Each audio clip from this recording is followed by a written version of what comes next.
Semana passada nós começamos essa nossa série chamada de Os Textos Mais Difíceis da Bíblia. E nós começamos falando, pode colocar, por favor.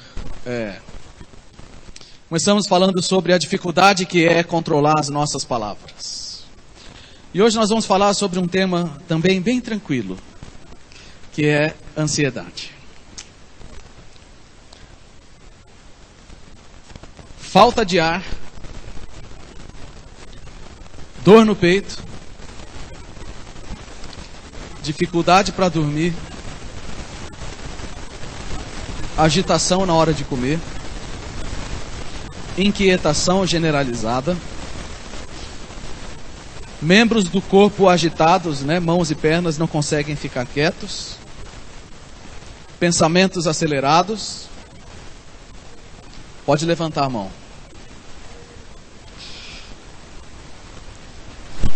É provável que você ou já sentiu, ou está sentindo, ou conhece alguém que está passando, ou já passou por situações que terminam com esses sintomas. Esses são os sintomas que a medicina aponta como sinais de ansiedade. Então, a gente precisa falar sobre isso. Por quê? Porque a ansiedade já é chamada de o mal do século, desse nosso século, de 2000 para cá. E não sei se vocês sabem, mas a Organização Mundial de Saúde considera o Brasil como o país mais ansioso do mundo. Isso significa nós. Então, eu tenho certeza que essa mensagem não vai ficar no vazio. Porque em algum momento, ou em vários momentos, ou talvez agora, na sua vida, você se sinta como um carro assim. Me passaram uma outra definição, que ansiedade é você estar preso dentro de você mesmo. E você tem aquela sensação de sufocamento. É terrível. Independente das causas, independente da circunstância, o que a gente sabe é que a ansiedade faz mal. Faz mal fisicamente, faz mal psicologicamente, faz mal socialmente e faz mal espiritualmente. Não é uma coisa boa, de jeito nenhum, mas ela é uma realidade. Então, se nós temos uma realidade difícil, e nós somos sujeitos a ela, nós precisamos pensar em como lidar com ela. De que forma nós vamos tratar ou entender e a pensar sobre isso? E a pergunta mais importante: o que é que a Bíblia diz sobre ansiedade? Será que Deus sabe disso? Será que Deus sabe que a gente se aperta e que a gente fica sob pressão? Será que Deus se importa com isso? Será que Ele tem alguma coisa para me dizer? Será que Ele tem alguma coisa para te dizer sobre isso? Com certeza. Então, o texto de hoje, que é um texto difícil, não de entender, mas de praticar, é o texto de Mateus capítulo 6, que eu sei que você já conhece, mas a gente precisa lembrar.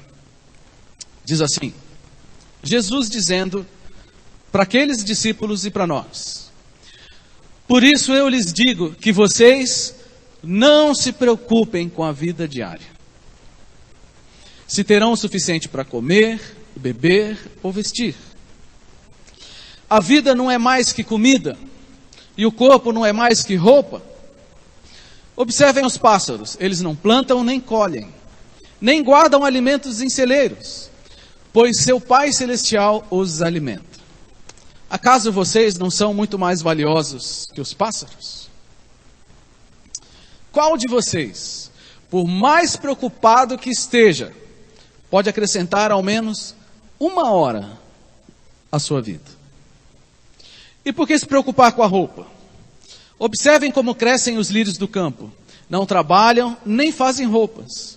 E, no entanto, nem Salomão, em toda a sua glória, se vestiu como eles, como os lírios.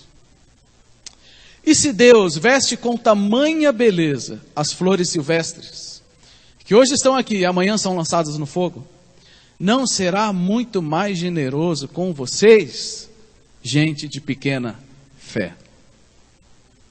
Portanto, não se preocupem dizendo o que vamos comer, o que vamos beber, o que vamos vestir.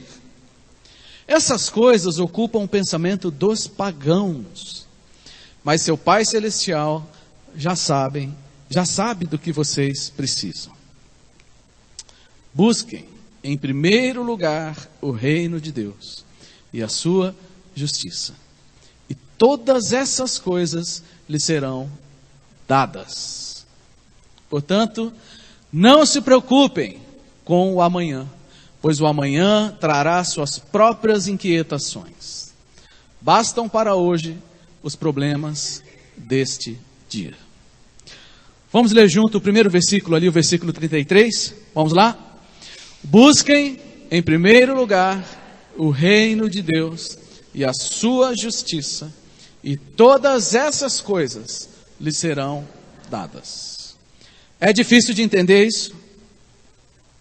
É difícil de entender? É difícil de praticar? É difícil de praticar. Então a nossa série continua de vento em popa, com textos fáceis de ler, de entender e difíceis de praticar. Muito bem, o que a gente encontra aqui nesse texto, bem conhecido de todos nós? Primeiro, a gente encontra a origem das preocupações e da ansiedade. O que o texto diz? No versículo 25, diz que as preocupações elas vêm da vida diária. O que comer, o que beber e o que vestir. E veja que são preocupações legítimas. Comer, beber e vestir são preocupações legítimas. Nada supérfluo aqui.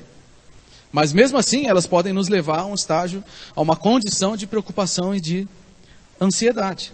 Preocupações sobre onde morar. Preocupações com amizades. Preocupações com casamento. Preocupações com os filhos. Com o trabalho, com as contas, com os boletos que vencem no dia 9/3, com a sua saúde. Ou seja, não faltam motivos para a gente encher o nosso coração de preocupações. Casamento pode ser uma fonte de preocupação e de ansiedade. Filhos podem ser uma fonte de preocupação. A amizade dos filhos pode ser uma fonte de preocupação. Saúde pode ser uma preocupação. Ou seja, para onde a gente olha, tem coisas que podem nos deixar cheios de preocupações. No versículo 34, Jesus diz assim: não se preocupem com o amanhã. Então, além das coisas da vida, a gente pode se preocupar com o amanhã também. E se você já parou para pensar, você já deve ter percebido que a palavra preocupação é pré-ocupação. Alguma coisa está ocupando antes. Algum pensamento, alguma situação está ocupando a sua mente, o seu coração, antes da hora. Então, seu coração e sua mente está pré-ocupado. Já não basta os problemas de hoje, você ainda quer encher ainda com aquilo que é do outro dia. Coisas que nós fazemos constantemente. Então, Jesus sabia da nossa condição. Ele sabia dos nossos perigos e Ele está nos dando um ensinamento. Gente, se a ansiedade é o mal do nosso século, e se o Brasil é o país considerado mais ansioso do mundo, a gente faz muito bem em agarrar essa palavra para nós. É para cada um de nós. Eu preciso fazer só uma observação aqui. Quando a gente fala sobre não viver preocupado, nem com hoje, nem com amanhã, de forma alguma a gente está dizendo que a gente tem que então viver uma vida irresponsável. Não é isso. Porque a Bíblia também diz que nós devemos viver com sabedoria e com prudência. Presta atenção, a gente precisa estar preparado para o amanhã e não preocupado com o amanhã. Tem bastante diferença nisso. A gente precisa se preparar para viver direito, mas a gente não pode ficar preocupado com aquilo que a gente não sabe ainda. Existe também um certo tipo de ansiedade com relação a expectativas positivas. Você vai encontrar um parente que você não vê há muito tempo. Então você fica numa expectativa positiva. Jesus está dizendo, não se preocupe, não tem problema, isso não vai te atrapalhar. Não é disso que Jesus está dizendo, tá? Então só para colocar os termos nos seus devidos lugares. Muito bem. Então esse texto está dizendo que a nossa vida pode ser uma fonte de preocupação, e de fato é. Talvez de ontem para hoje você dormiu muito mal. Preocupado com... Não sei, você que sabe. Mas pode ser uma realidade. Pensando nisso, Jesus então nos faz 3 advertências. E por 3 vezes, em poucos versículos, ele repete: não se preocupem, no versículo 25. Não se preocupem, no versículo 31. E ele termina dizendo: não se preocupem. Então, gente, se Jesus está dizendo, não se preocupem, não se preocupem, não se preocupem, e a gente está preocupado, ansioso, inquieto, sabe como isso se chama? Pecado. Desobediência. Porque se Jesus está dizendo, não se preocupe, e a gente insiste em viver preocupado e ansioso, a gente está desobedecendo o que Jesus falou. Então é um texto muito sério. Bem conhecido, mas muito sério. Fácil de entender, difícil de praticar. Difícil de praticar. Então vamos lá. Quais são as 3 advertências que Jesus faz? Primeira advertência: não olhar apenas para essa vida. Olha o que o versículo 25 diz. Por isso eu lhes digo que não se preocupem com a vida diária, se terão o suficiente para comer, para beber ou vestir. Olha que interessante. Aí Jesus fala assim: a vida não é mais do que isso? A vida não é mais do que só comida e tudo mais? Então Jesus está dizendo o seguinte: gente, vocês estão olhando para essa vida, quando na verdade vocês precisam olhar para a vida além da vida. É isso que Jesus está dizendo. Para de olhar só para essa vida. E se lembre que além da vida material, da vida natural, existe uma outra vida, que é a vida espiritual. E é essa que realmente importa.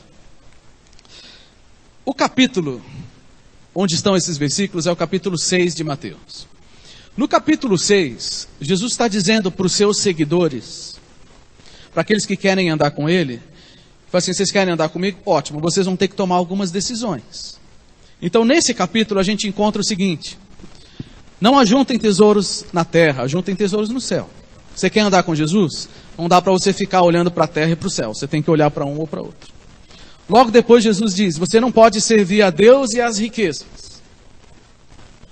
E aí na sequência ele diz: gente, não fica olhando só para essa vida, tem uma vida além de tudo isso.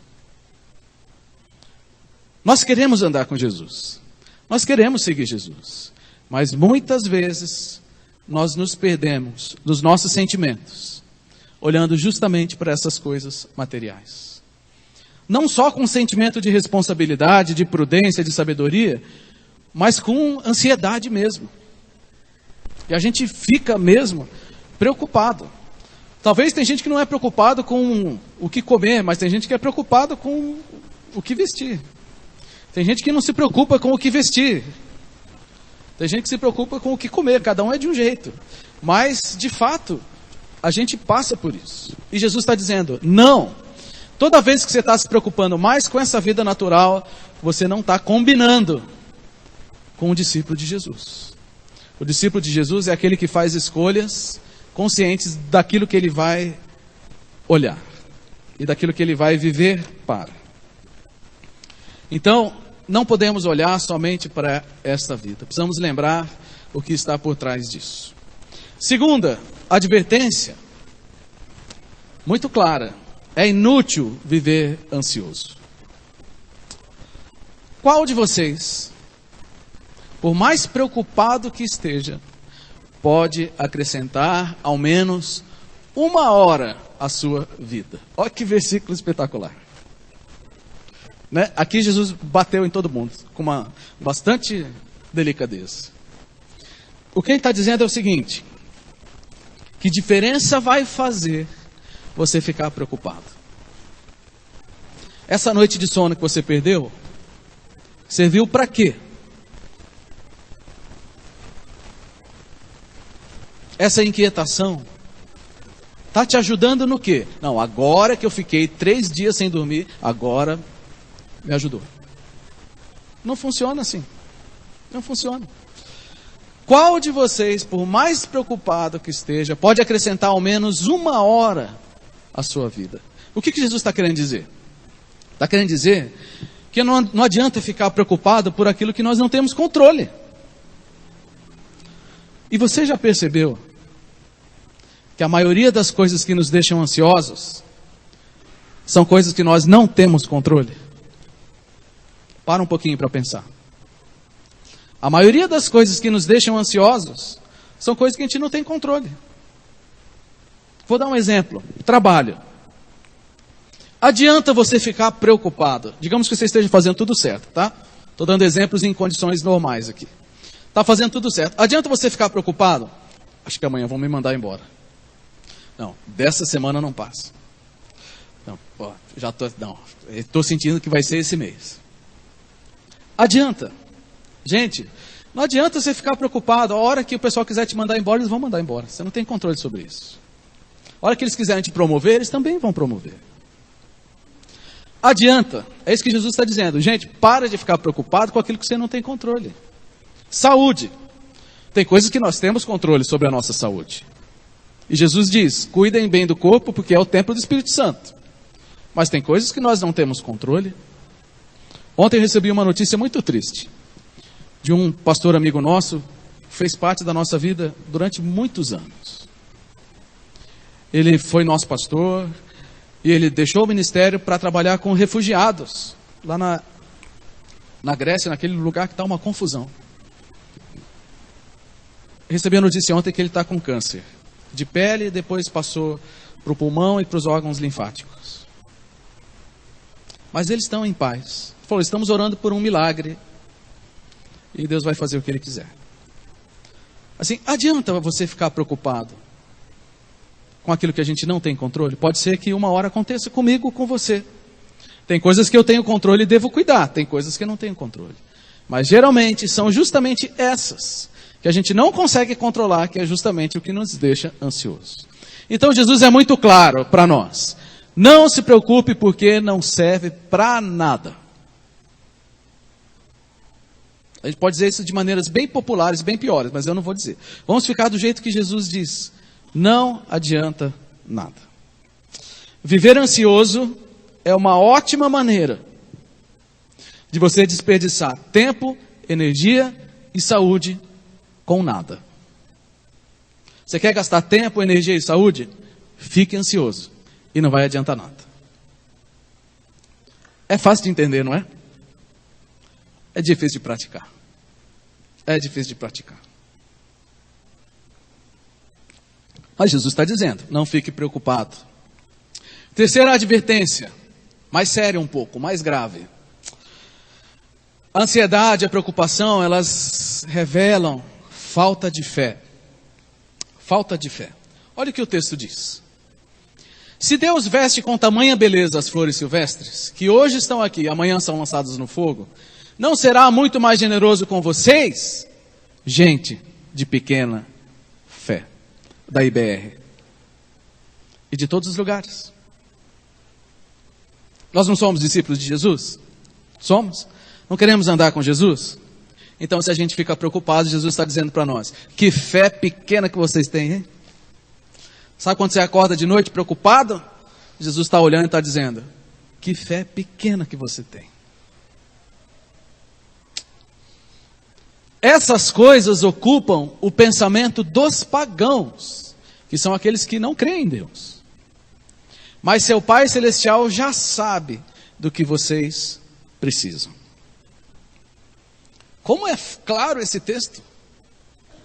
Quem não tem um Pai Celestial, um pagão, um incrédulo, na verdade ele não tem outra opção senão viver ansioso mesmo. Ou ele vive ansioso ou ele vive relaxado.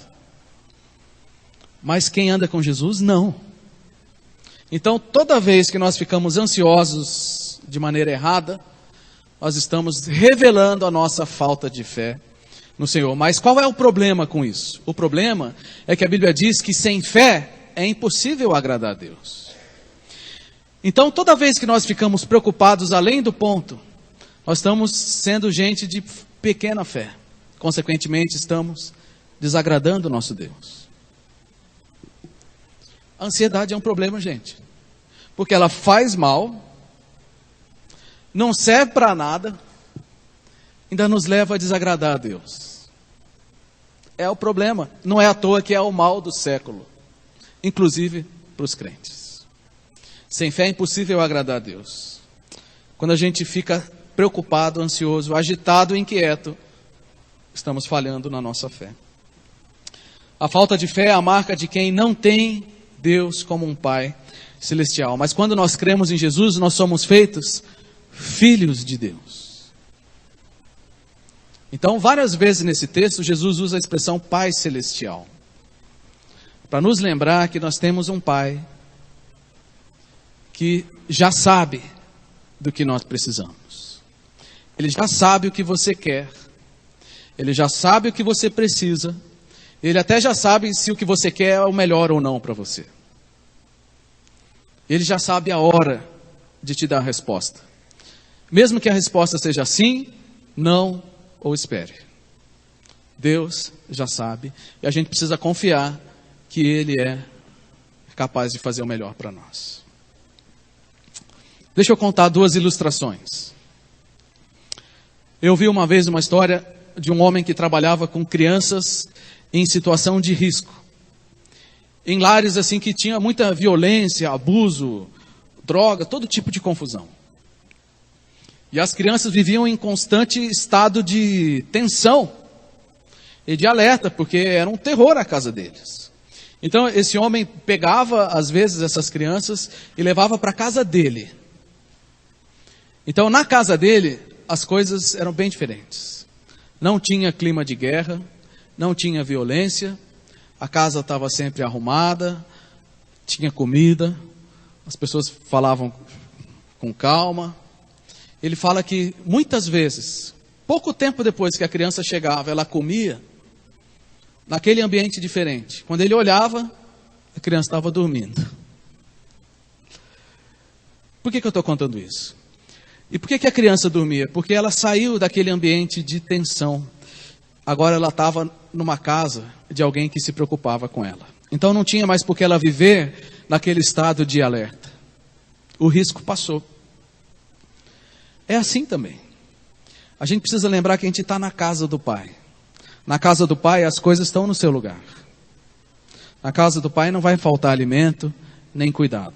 Então não tem por que a gente viver como se a gente estivesse no lugar perigoso. Porque a gente está na casa do Pai. Vocês que são pais, como você se sentiria?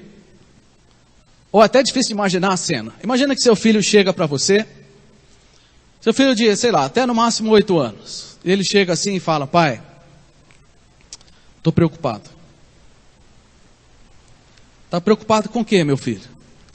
Pai, eu estou preocupado porque o colchão mole está R$24,98. Desse jeito vai ficar difícil. De 8 anos, criança. No outro dia, o mesmo filho chega: pai, estou preocupado. O que, filho? Pai, a gasolina está R$4,09.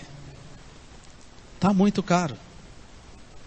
No outro dia, o mesmo filho chega e fala: pai, o dólar ontem bateu 4,67.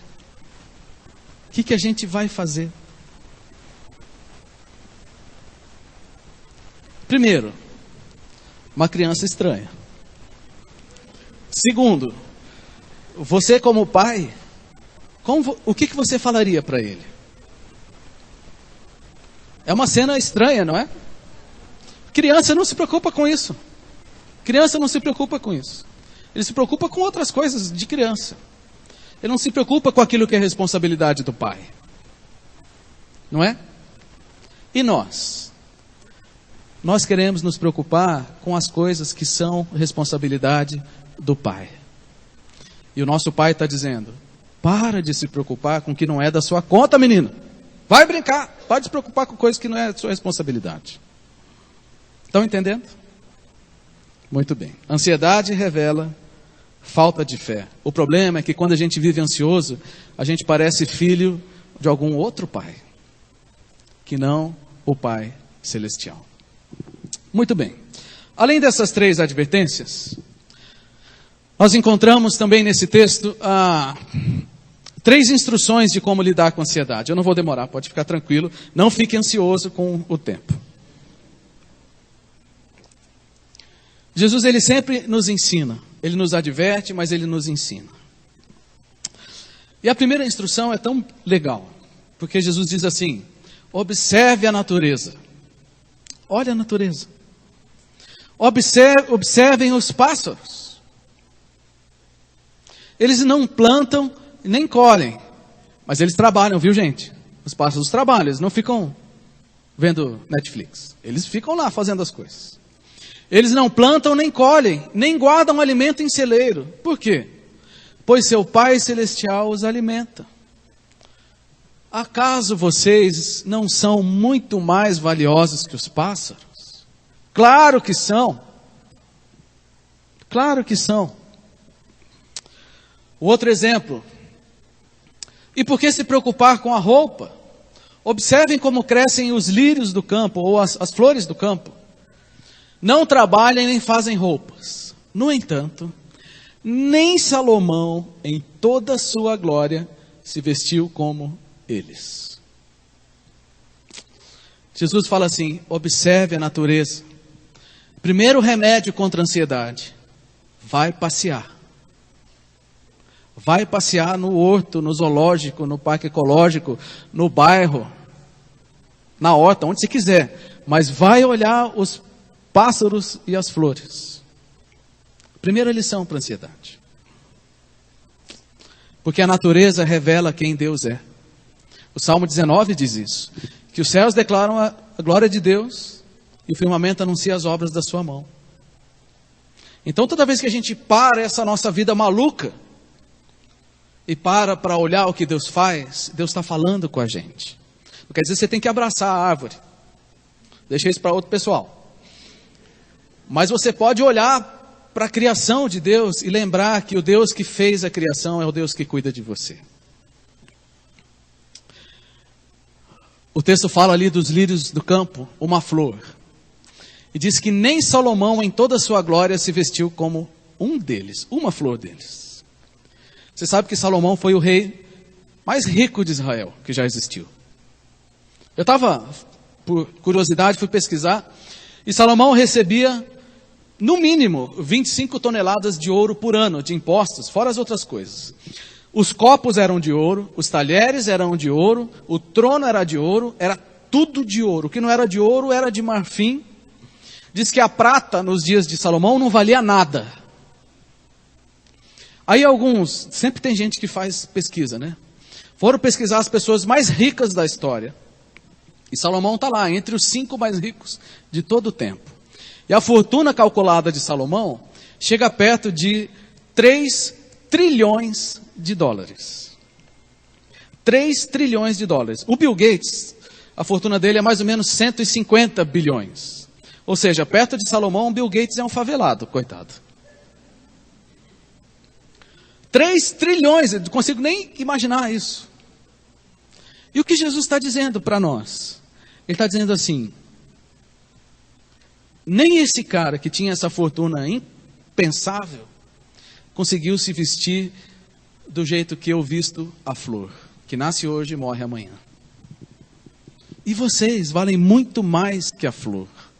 Vocês valem muito mais do que 3 trilhões, infinitamente. E se eu cuido desse jeito da flor, eu não vou cuidar de vocês?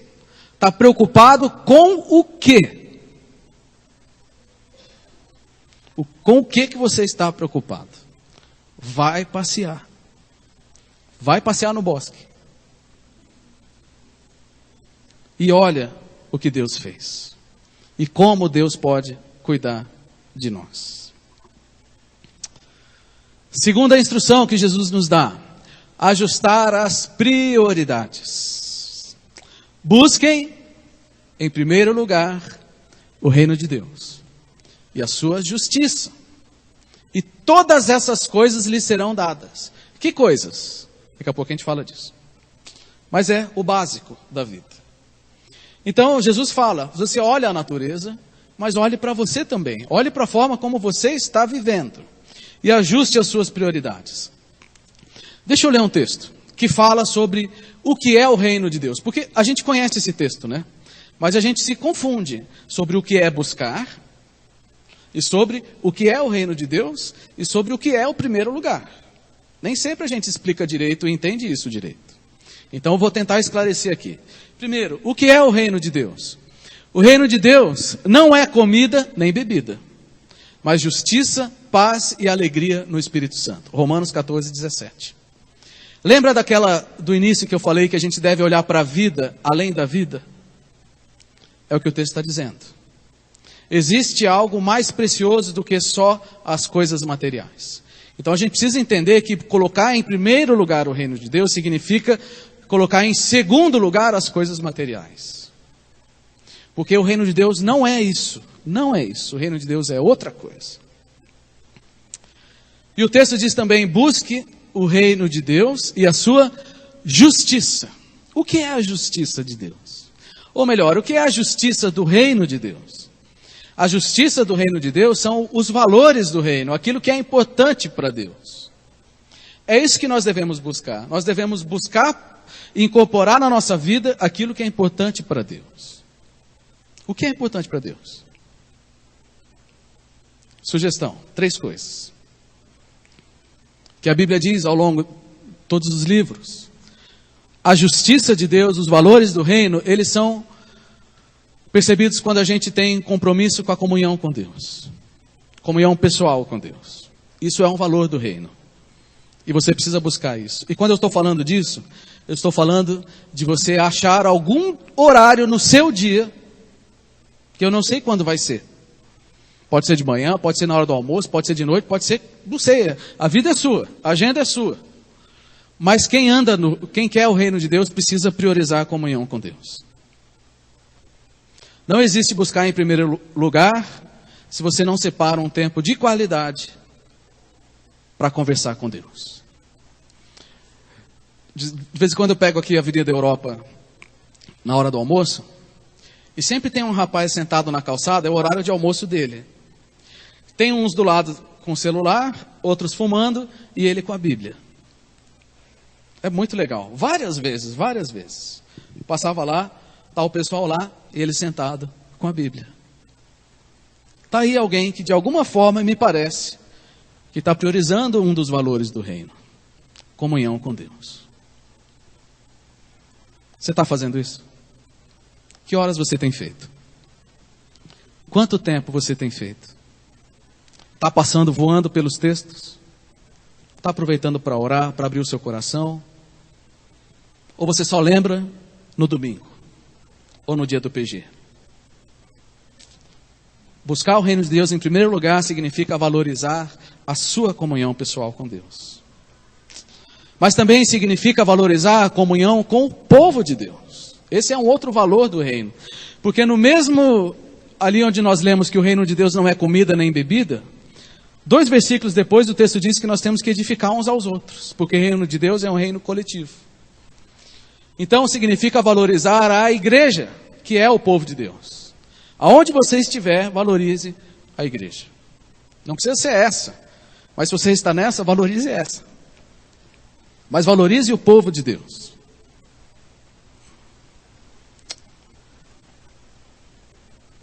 Como está isso para você?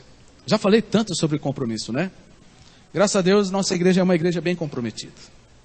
Mas no seu coração, que espaço a igreja ocupa? De tal forma que ela influencia a sua agenda de verdade.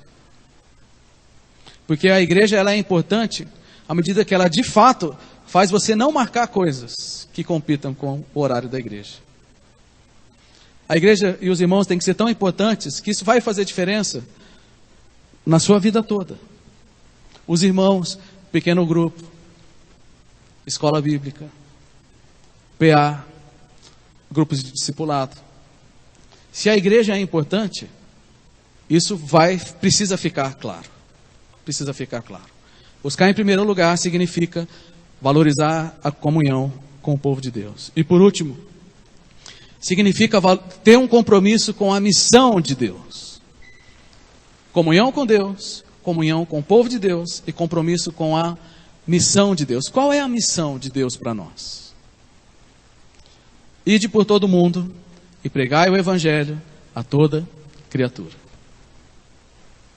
Se nós não estamos fazendo isso,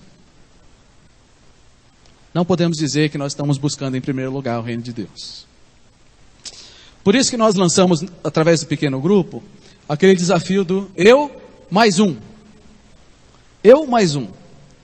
Para te ajudar e para te incentivar a colocar o reino de Deus em primeiro lugar na sua vida. Para que você valorize o seu compromisso com a missão de Jesus. Não é só o seu tempo devocional, não é só a sua vida na igreja, mas é o seu testemunho e o seu evangelismo. Então, gente, quando a gente olha para isso, não tem como a gente não fazer uma avaliação. E você pode sim olhar para a sua vida agora e dizer se o reino de Deus é ou não prioridade.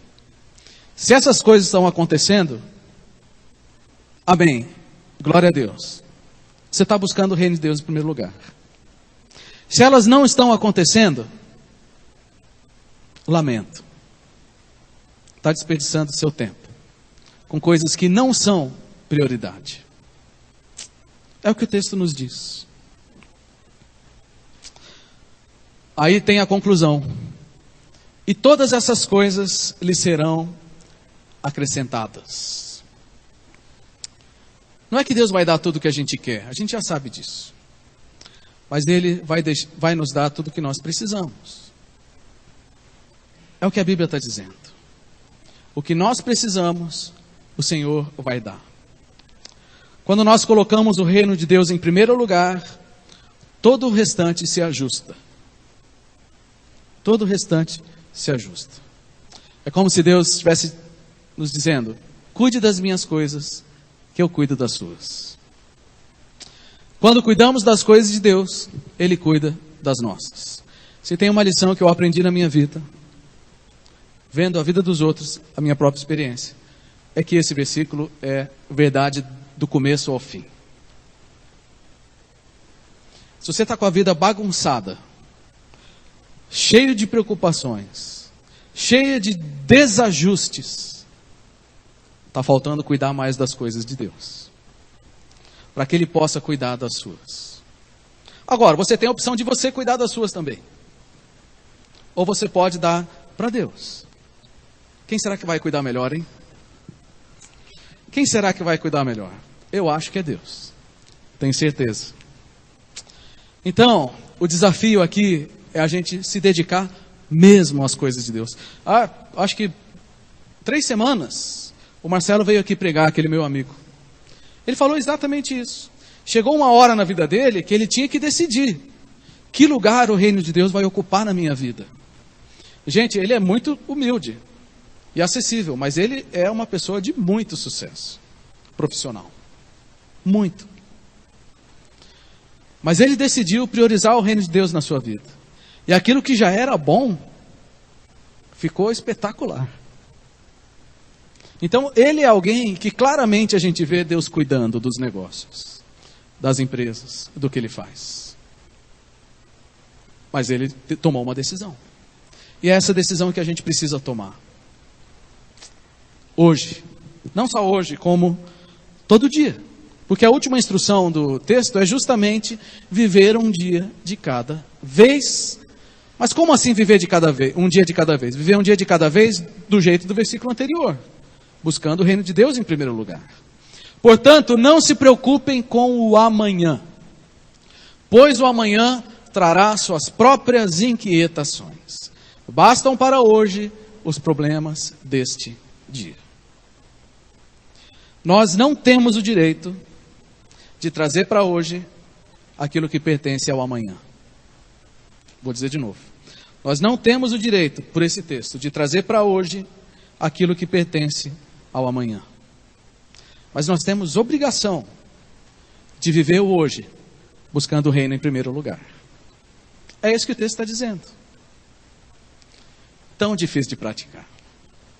Tem uma música chamada Hoje. O compositor é o Paulo Nazaré. É uma letra bem poética, assim, bem interessante, né? Ele fala assim: hoje, alguém que se estressou com a vida, confusa, e falou, quer saber, vou dar uma tirada no pé. E aí a música é a poesia, né? Fala assim, hoje eu vou brincar com meu filho, hoje eu vou ligar para o meu pai, hoje eu não vou ver o Facebook, não vou ficar na internet, hoje eu não vou comer carboidrato, hoje eu vou falar com Deus, hoje eu vou passear com o cachorro. Coisas simples da vida, que refletem alguém que quer cuidar bem do hoje. E o refrão da música diz assim: hoje eu vou cuidar do meu hoje, e do amanhã eu sei que Deus cuidará. Hoje, o nosso trabalho é cuidar do hoje, viver para Deus hoje, buscar o reino de Deus hoje. E amanhã também, mas deixa que Deus cuida. Eu quero terminar fazendo algumas aplicações. Lendo o texto gêmeo de Mateus, Filipenses, que diz assim: não vivam preocupados com coisa alguma. Está ficando difícil, né? Não vivam preocupados com coisa alguma. Em vez disso, orem a Deus, pedindo aquilo de que precisam e agradecendo-lhe por tudo que ele já fez. Olha que solução simples: passear e orar. Pronto. Está ansioso porque vai passear e aproveita lá no parque e ora. Não vivam preocupados por coisa alguma, mas orem a Deus. E então vocês experimentarão a paz de Deus, que excede todo o entendimento e que guardará o coração e a sua mente em Cristo Jesus. Qual é a fonte da ansiedade? A mente e o coração. Qual é o oposto da ansiedade? A paz. E tudo isso está onde? Em Cristo. E como que a gente vai até Cristo? Em oração. Então a gente precisa orar mais e orar melhor, talvez, no sentido de ter mais entendimento naquilo que a gente está orando. Além de todas as outras coisas que a gente falou: ajustar a prioridade, valorizar o reino, valorizar a comunhão. Precisamos orar. E a aplicação que eu quero fazer para a gente ter agora o nosso tempo de oração, então, é pensando nisso. Então, seja específico em suas orações. Às vezes eu fico com a sensação que a gente está orando e Deus fala assim: ô Heber, quando é que você vai começar a falar o que você está sentindo? Porque o que eu estou vendo no seu coração é bem diferente disso que você está falando. Quando é que você vai falar o que exatamente você está sentindo? A raiva que você está de tal pessoa. Quando é que você vai falar o medo que você está disso? Eu quero ouvir isso. Não quero ficar ouvindo frase bonita. Eu quero ouvir o seu coração. Não é isso que Filipenses diz? Mas orem a Deus por qualquer coisa. Seja específico em suas orações. Pode falar, mesmo que soe estranho. Jesus, não aguento mais o cachorro do vizinho. Mata ele. Um exemplo. Você acha que Deus não sabe que você quer que o cachorro do vizinho morra? Ele sabe, então já fala logo. Senhor, seja específico, não aguento mais essa situação assim. Deus, estou tão preocupado com esse negócio aqui, com essa pessoa. Só fala errado comigo. Estou tão preocupado com esse filho, tão preocupado com isso aqui. Fala com Deus, fala com Deus. O que mais? Confesse e peça perdão por sua ansiedade. Porque se Jesus diz, não vivam preocupados, não vivam preocupados, não vivam preocupados. Depois o apóstolo Paulo vem e diz, não fica preocupado. E a gente continua preocupado. Então a gente tem que falar, Deus me perdoa porque eu estou pecando. Eu estou ansioso, mas eu não quero estar. O que mais? Peça sabedoria para mudar o que for necessário de modo a priorizar o reino de Deus. Já que a ansiedade vem de prioridades erradas, fala assim, Deus, o que eu estou fazendo de errado na minha semana que as coisas não estão se encaixando? Será que eu estou dormindo muito, dormindo pouco, trabalhando muito, trabalhando pouco, estudando muito, estudando pouco? Deus, me mostra para eu ajustar a minha vida. Sabia que Ele vai mostrar? Vai mostrar. E por último, descanse no Senhor. Ele está cuidando de você. A hora que você entregar a Deus os seus pedidos, deixa lá. Deixa lá. Não pega de volta. Deixa com Deus. E descanse no Pai Celestial, que cuida dos pássaros, que cuida das plantas, e cuida de nós que valemos muito mais.